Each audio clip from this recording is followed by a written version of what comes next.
సామాజిక సమస్యలు కావచ్చు, వరద బాధితులకు సాయం కావచ్చు, అభాగ్యులకు ఆపన్న హస్తం కావచ్చు, సమస్య ఏదైనా ఎక్కడైనా బాహ్య ప్రపంచానికి చాటి చెప్పడంలో అందరికంటే ముందుంటుంది టీవీ9. మనసున్న మహారాజులు స్పందించాలని చెప్పడమే కాదు, అంతకు ముందే సాయం చేసి బాధితులకు మేమున్నామనే ధైర్యం ఇస్తుంది టీవీ9. లేటెస్ట్ గా తల్లి అంత్యక్రియల కోసం చిన్నారి భిక్షాటన కథనాలను టీవీ9 ప్రసారం చేసింది. టీవీ9 కథనాలు సామాన్యుడితో పాటు మంత్రులను సైతం కదిలించాయి. చిన్నారికి అండగా ఉంటామని ఎందరో ముందుకొచ్చారు. అక్కడితో ఆగలేదు టీవీ9. చిన్నారి బంగారు భవిష్యత్తుకు బాటలు వేసే కార్యక్రమానికి శ్రీకారం చుట్టింది.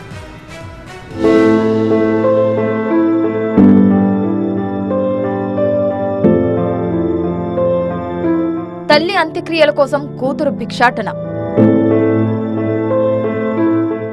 కన్నీళ్లు పెట్టించిన చిన్నారి కష్టంపై టీవీ9 కథనాలు. టీవీ9 కథనాలపై స్పందించిన మనసున్న మహారాజులు. దాతల సాయంతో పూర్తయిన చిన్నారి తల్లి అంత్యక్రియలు. ఏ చిన్నారికి రాకూడని కష్టం, కలలో కూడా ఊహించని హృదయ విదారక ఘటన. తల్లి అంతిమ సంస్కారాల కోసం చిన్నారి పడిన వేదన చూసి ఎంతో మంది గుండె చెరువైపోయింది. నిర్మల్ జిల్లా తానూరు మండలం బేల్తరోడ గ్రామానికి చెందిన 11 ఏళ్ల దుర్గా తండ్రి కొద్ది నెలల క్రితం అనారోగ్యంతో మృతి చెందాడు. ఆ తర్వాత తల్లి ఆత్మహత్య చేసుకుంది. ఒకే ఒక్క ఆధారమైన తల్లి చనిపోవడంతో లోకం గురించి ఏమీ తెలియని దుర్గకు ఏం చెయ్యాలో దిక్కుతోచని పరిస్థితి. తల్లి మృతదేహం పక్కనే దీనంగా ఏడుస్తూ కూర్చుంది. ఈ హృదయ విదారక ఘటనను బాహ్య ప్రపంచానికి చూపించింది టీవీ9. అనాథగా మారిన చిన్నారిని ఆదుకునేందుకు తన వంతుగా ముందడుగు వేసింది. మనసున్న మహారాజులు స్పందించి సాయం అందించేందుకు చిరుదివ్వగా నిలబడింది టీవీ9.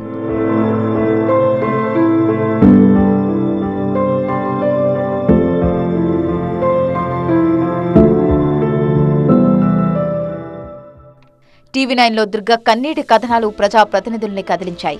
మంత్రి కోమటిరెడ్డి దుర్గా చదువుతో పాటు ఇళ్లు నిర్మిస్తానని హామీ ఇచ్చారు. బీఆర్ఎస్ వర్కింగ్ ప్రెసిడెంట్ కేటీఆర్ నియోజకవర్గంలోని స్థానిక నేతతో 10,000 ఆర్థిక సాయం అందించారు. దుర్గకు అన్ని రకాలుగా అండగా ఉంటామన్నారు. చెన్నైకి చెందిన ఓ సినీ నిర్మాత, స్థానిక ఎమ్మెల్యే రామారావు పటేల్, మాజీ ఎమ్మెల్యేలు విఠల్ రెడ్డి, నారాయణరావు పటేల్, బీజేపీ నాయకులు మోహన్ రావు పటేల్, మేరు సంఘం నాయకులు దుర్గకు అండగా నిలిచారు. తల్లి గంగమ్మని మృతి తర్వాత ఒంటరైన దుర్గా ఉంటున్న ఇల్లిదే.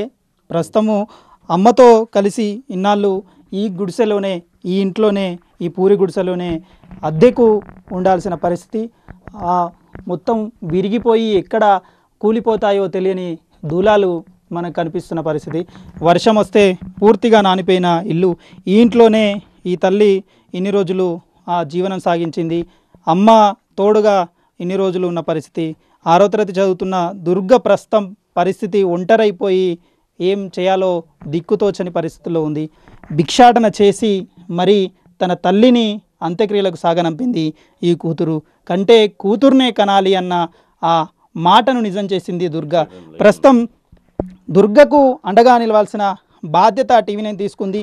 ఆ సాయంలో భాగంగానే ఆ టీవీ9 కథనాల తర్వాత మంత్రుల స్థాయిలో మంత్రి కోమటిరెడ్డి కూడా స్పందించిన పరిస్థితి. తన నుండి తన సాయంగా దాదాపు 1,00,000 రూపాయలు అందిస్తామంటూ కూడా చెప్పుకొంచిన పరిస్థితి కనిపించింది. టీవీ9 నుంచే కాకుండా నా తోచిన సాయంగా, జిల్లా ప్రతినిధిగా నేను కూడా సాయం అందించేందుకు తనకు ఏదో తోచిన సాయాన్ని అందిస్తున్న పరిస్థితి కనిపిస్తుంది. ఇది నీ ఖర్చులకు మాత్రమే తల్లి, ఇవి అమ్మ కార్యక్రమాల కోసం ఖర్చులకు ఉంచుకో. నిన్ను చదివించేందుకు బాధ్యత మేము కూడా తీసుకుంటాం, పెద్దలందరూ తీసుకుంటున్నారు. ఇక్కడ ఎమ్మెల్యే నీ దగ్గరకు వచ్చింది కదా, రామారావు పటేల్ మాట్లాడారు కదా. తాత ఏం చెప్పాడు? మంచిగా ఉండు స్కూల్లో అనుకుంటా. చదువుకుంటావు కదా మంచిగా, నీకు మంచి బట్టలు కొనిస్తారు, హాస్టల్లో వేస్తారు. ఉంటావా ఒక్కదాని హాస్టల్లో? మరి హాస్టల్లో వేసి చదివించేందుకు జిల్లా కలెక్టర్ కూడా ముందుకు వచ్చి తనతో మాట్లాడి, వీడియో కాల్లో మాట్లాడి హామీ ఇచ్చారు. తను చదువుకుంటే ఆ హాస్టల్లో గురుకుల పాఠశాలలో కూడా జాయిన్ చేస్తామని చెప్తున్నారు. ఆర్థికంగా ఆదుకుంటామని ఎంతో మంది ముందుకు రావడంతో బేల్తరోడ గ్రామం ఆనందం వ్యక్తం చేసింది. అంతా టీవీ9 చలవేనని కొనియాడింది. నాయకుల పరంగా కానీ మా సంఘ పరంగా కానీ మా కులస్తుల పరంగా కానీ 100% ఎల్లవేళలా మేము ఆ పాపను చూసుకుంటామని ముఖ్యంగా ఈ యొక్క పాపకి ఇంత జల్దీ స్పందన రావడం అంటే ముఖ్యంగా మీ టీవీ9 ఛానల్ కానీ మేము చాలా రుణపడి ఉన్నాం సార్. మేము నిన్న ఒక ½ an hour లోపల ఈ సంఘటన తెలిసిన తర్వాత ఒక ½ an hour లోపల లైవ్ కాస్ట్ జరగడం, మీ యొక్క ఇటువంటి సేవా కార్యక్రమాలు ఇటువంటి అనాథ పిల్లలకు ఇటువంటి పాపలకు చాలా అభివృద్ధి కార్యక్రమం జరుగుతాయని మేము కోరుకుంటూ, ఈ అమ్మాయికి ఏ రకమైనటువంటి భవిష్యత్తులో మేము ఉన్నామంటే ఇక్కడ వ్యవస్థ చేస్తున్నారు. ఆ వ్యవస్థలో వారికి ఒకవేళ ఇష్టం అనిపిస్తే మా వ్యవస్థలో కూడా చేర్చుంచవచ్చు. మేము కూడా బ్రహ్మాండంగా చూస్తాం. మీరు కూడా ఎప్పుడైనా హైదరాబాద్కి వస్తే నేను ఇప్పుడు కరపత్రాలు ఇస్తాను, ఎప్పుడైనా వచ్చి మా యొక్క ఆశ్రమాలు చూడండి మీరు ఎట్లా ఉన్నారు. దుర్గ చదువులు చాలా చురుగ్గా ఉంటుందన్నారు స్థానిక టీచర్లు. అయితే ఆమె విద్యాభ్యాసానికి తలో చేయి వేస్తే ఉజ్వలమైన భవిష్యత్తు ఉంటుందని ఆశాభావం వ్యక్తం చేశారు. చిన్నారి దుర్గకు అండగా ఉంటామని ముందుకొచ్చారు స్థానిక ఎమ్మెల్యే రామారావు పటేల్. ఆమె ఎంతవరకు చదువుకుంటే అంతవరకు చదివిస్తానని, ఆర్థికంగా సాయం చేస్తానని అభయమిచ్చారు. ఈ దుర్గకు ఆపన్న హస్తం అందించేందుకు స్థానికులతో పాటుగా స్థానిక నేతలతో పాటుగా స్థానిక ఎమ్మెల్యే కూడా వచ్చి పరామర్శించిన పరిస్థితి కనిపిస్తుంది. వాళ్ళకు ఉండేందుకు కనీసం ఇల్లు కూడా లేని పరిస్థితి, చదువుకునేందుకు పూర్తి స్థాయిలో మద్దతు దక్కాల్సిన అవసరం ఉంది. చూస్తున్నాం దుర్గ పరిస్థితి. కిరాయి ఇంట్లో ఉంటున్నారు. ఈ కిరాయిల్లు కూడా ఇబ్బందికరంగా ఉంది. ఎప్పుడు కూలిపోతుందో తెలియని పరిస్థితి. ఇప్పుడు తల్లి లేని బిడ్డ తనకు ఆ పెద్దమ్మే అండగా నిలుస్తున్న పరిస్థితి. ఎట్లా సాయం అందించబోతున్నారు? దుర్గా తల్లి చనిపోయిన తర్వాత మా బెల్తరోడా గ్రామంలో నిషాదం అయిపోయింది. ఆమె పెద్దమ్మ వచ్చి ఆమెకు ఆదుకుంటానని అంటున్నది. ఏది అయినా కూడా కానీ ఈ యుగంలో చదువు ముఖ్యము. చదువు నేర్పిస్తేనే పిల్లకల్లా భవిష్యత్తు ఉంటుందని నేను మనస్ఫూర్తిగా ఒక ఓపెన్ హార్టెడ్గా ఆమెను హాస్టల్లో ఫీజు కానీ, స్కూల్ ఫీజు కానీ, వాళ్ళ పుస్తకాలు కానీ, బట్టలు కానీ అన్ని విధాలా ఆదుకొని ఆమెను చదువు నేర్పే బాధ్యత నా మీద ఉంది. టీవీ9 చొరవతో దుర్గకు సాయం చేసే బలగం దొరికింది. ఆమె ఉజ్వల భవిష్యత్తుకి బాటలు వేసేలా చేసింది.